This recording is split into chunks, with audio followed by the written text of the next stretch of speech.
अच्छा आप फोटो जगदम्बा घर में दिया रा बाहर नहीं हो जगदम्बा घर में दिया रा बाहर नहीं है आहे मैया के आरती उतार जगदम्बा घर में दिया रा बाहर नहीं है जगदम्बा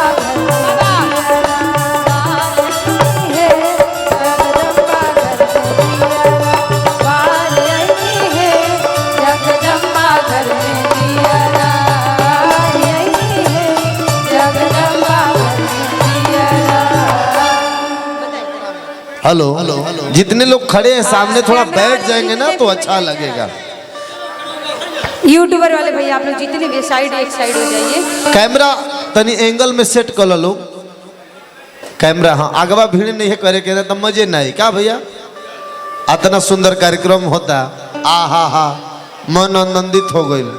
जय नारायण जी की कृपा है टीम पर बनले रहे। अंदीप बाबा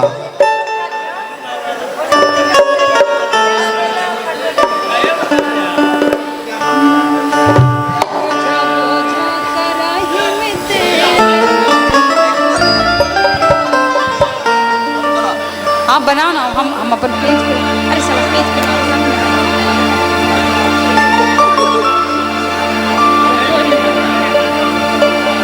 चलो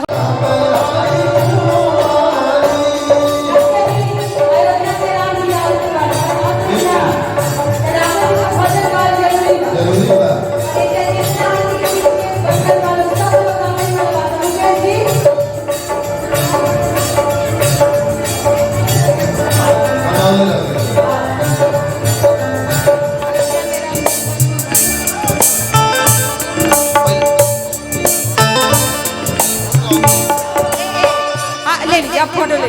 हाँ फोटो जरूरी है। 500 रुपये दिखाइएगा भैया फोटो लिए बताइए।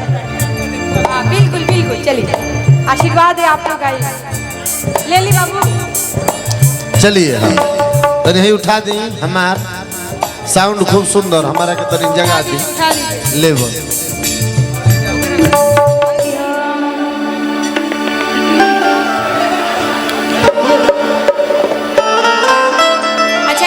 बबुआ के फुआ मामी मौसी कहाँ वालों सब लोग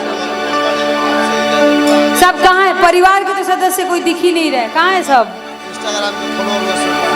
सबको बुला के लाइए भैया।